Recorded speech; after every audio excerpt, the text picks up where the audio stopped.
The sun was setting over a quiet American town when the unthinkable happened. Sirens wailed, boots pounded the ground, and chaos erupted. In the middle of a deserted field, a U.S. Army general, one of the highest-ranking women to ever wear. The uniform was dragged, tied to a tree, and mocked by police officers who had forgotten the very oath they swore to protect. Her ribbons of honor glistened against the rope that bound her, a cruel reminder of her sacrifices for a nation now betraying her.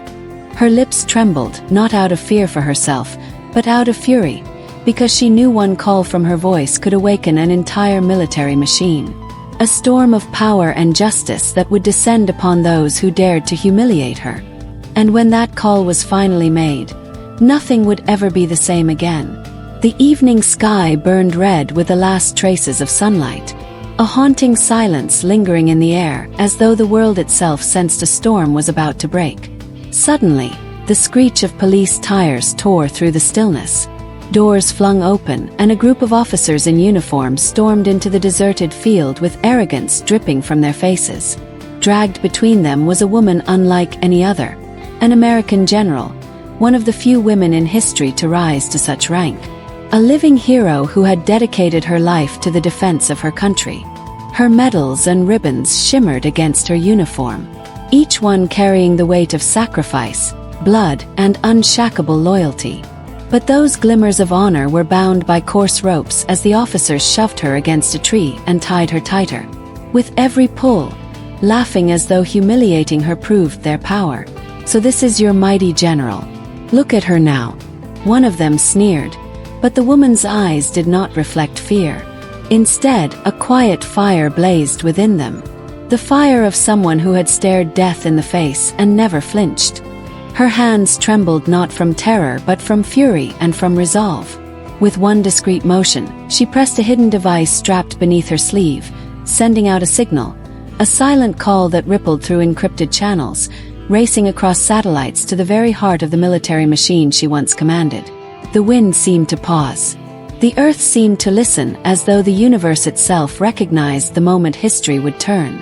The officers, drunk on their false victory, tightened the ropes and mocked her further, blind to the storm that was about to descend upon them. For while they believed they had broken a general, they had in fact awakened an entire army. And when that army arrived, justice would not whisper, it would roar. The signal left her trembling hands like a silent scream across the skies, invisible to the men who thought they had won, but powerful enough to shake an entire nation. As the ropes cut deeper into her wrists, and the bark of the tree pressed painfully against her back, the general lifted her chin, refusing to let humiliation bend her spirit. The officers circled her like predators, savoring their catch, their laughter echoing cruelly in the still evening. "Where's your army now, General?" One taunted, shoving her shoulder. Another spit on the ground near her boots, sneering. "Medals don't mean anything here. Here we own you."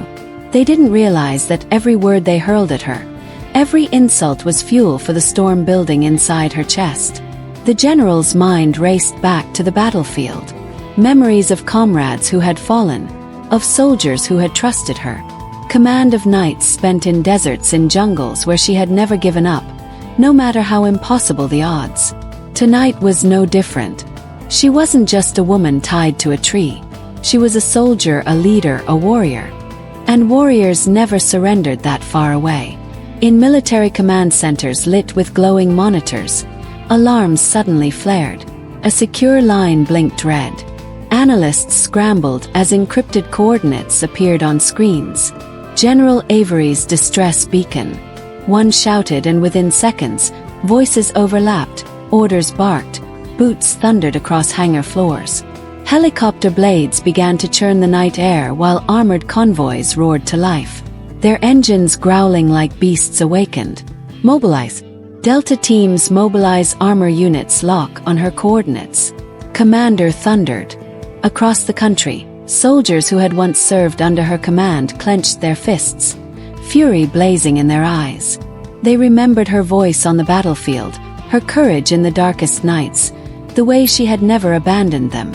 And now not one of them would abandon her.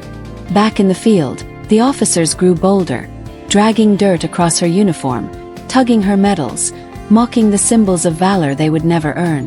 One officer held his phone up, laughing as he recorded her humiliation, preparing to share it like a trophy. But the general's eyes, burning with unshuckable resolve, locked onto him. "Enjoy your moment," she whispered, her voice calm, almost chilling. "Because when my people arrive, you won't even remember how to laugh." The men scoffed, unaware of the faint tremor in the ground beneath their boots. It began softly, like a distant storm, the kind no one notices until the thunder crashes overhead. The sky shifted. The wind carried a low rumble. And suddenly, headlights began to flicker on the horizon, rows upon rows of armored vehicles, each one bearing the insignia of the very military the general had given her life to serve.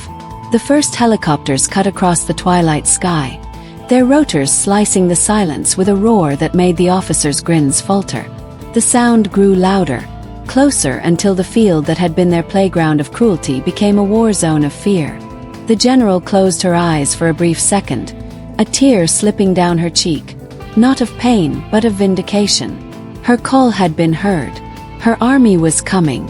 The ground shook harder now as dozens of military trucks barreled forward. Soldiers dismounting with precision, weapons raised, faces grim. Floodlights snapped on, illuminating the field as if it were day. The laughter of the officers died instantly, their arrogance draining with every approaching bootstrap. Panic flickered in their eyes, but it was too late. They had tied their own fate to that tree along with her. The general lifted her head proudly, her voice steady as the night erupted in chaos around her. "This uniform is not just cloth," she declared, her words carrying into the stunned silence. "It is a promise, one you have broken, and one they will now enforce." And as soldiers swarmed the field, surrounding the cops who at once thought themselves untouchable, the world tilted because justice was no longer a concept. It was here. It had arrived in flesh, steel, and fire. The night that had begun with humiliation now cracked open into chaos. And as the floodlights burned down on the field, the once smirking officers stood frozen, their confidence bleeding away with every second. Soldiers in combat gear fanned out in perfect formation, their boots pounding in rhythm like a drum beat of judgment, rifles raised, laser sights cutting through the darkness. And in the middle of it all, the general stood bound, her posture unbroken despite the ropes digging into her skin. Her eyes reflecting not fear, but a grim satisfaction as she watched the faces of the men who had mocked her only moments before twist with dread. Yet the storm was not only external, it was in her chest too. Because behind the steel of her composure lay the ache of betrayal, the knowledge that those who had sworn to protect citizens had turned into tormentors. But her pain fueled her resolve. The air vibrated with the roar of engines as more convoys thundered into view. Armored vehicles surrounding the field like a steel wall. Helicopters hovering low, their spotlights sweeping across the trembling officers. And then a commanding voice shattered the air. "Untie her now." And though the officers hesitated, weapons locked onto them from every direction made their hands shake one by one, dropping their bravado like discarded masks. But as soldiers moved forward to cut the ropes, one desperate cop lunged, pulling a concealed pistol, aiming it not at the soldiers, but at the general herself. A final act of spite. And in that frozen heartbeat, the entire world seemed to hold its breath. But the general did not flinch. She simply locked eyes with him, her gaze cold and unyielding as a sniper shot cracked the silence, and the pistol spun harmlessly into the dirt. The officer collapsing with a scream of pain. His wrist shattered. His arrogance extinguished. Chaos erupted as the rest of the officers were slammed to the ground, restrained with brutal efficiency, their shouts drowned beneath the hum of choppers and the bark of orders.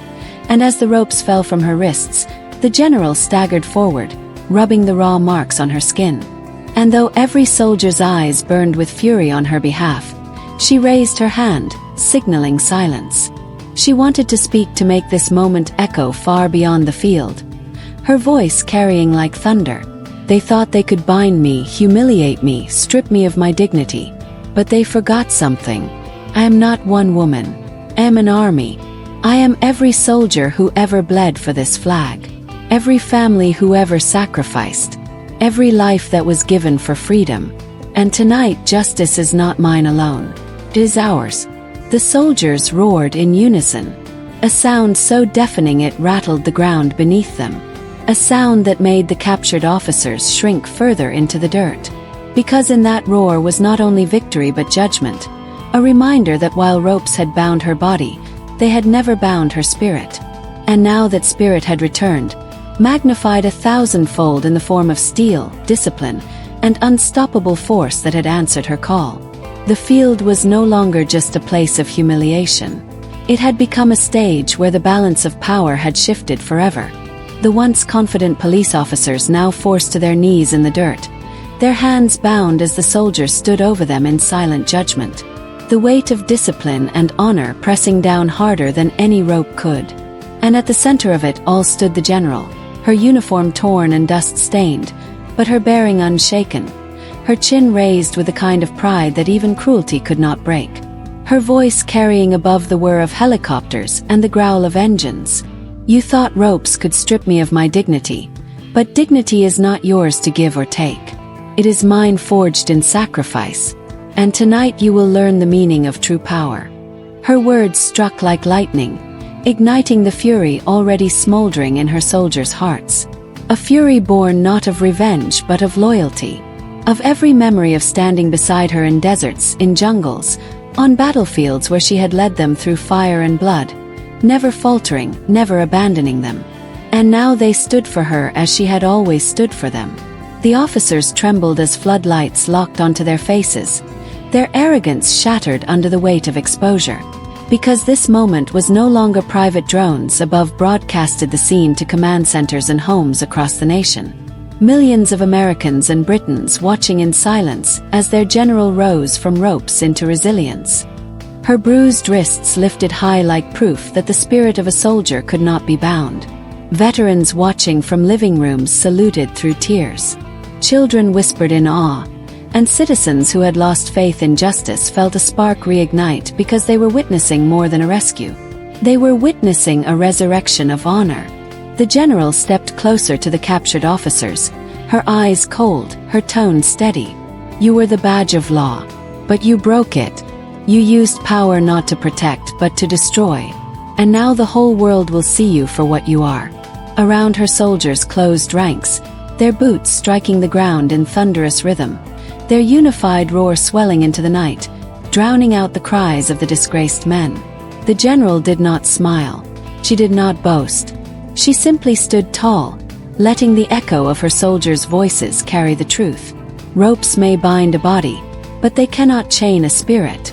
And when one general called, an entire army answered. And if you like this video, kindly thumbs up and thanks for watching, and see you in the next video.